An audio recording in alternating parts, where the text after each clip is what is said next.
Fani Bey'in YouTube kanalımıza hoş geldiniz. Şimdi sizlerle birlikte şömineli otellere ve şömineli otel fiyatlarına birlikte bakacağız. ETS Tur üzerinden bir gecelik, bir yetişkinlik, bir odalık fiyatlardır.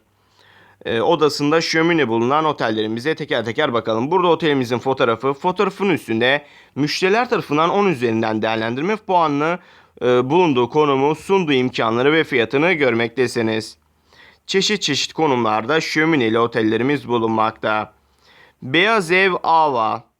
Görmüş olduğunuz gibi burada bir butik otelimiz var. Kocaeli Kartepe Maşukiye'de.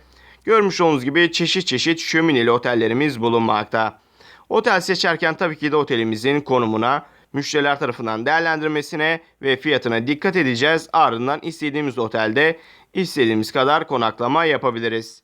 Siz de videomuzun açıklama bölümündeki linke tıklayarak bu sayfaya ulaşabilir, şömineli otel fiyatlarını yerinde inceleyebilir, dilerseniz rezervasyon yapabilirsiniz.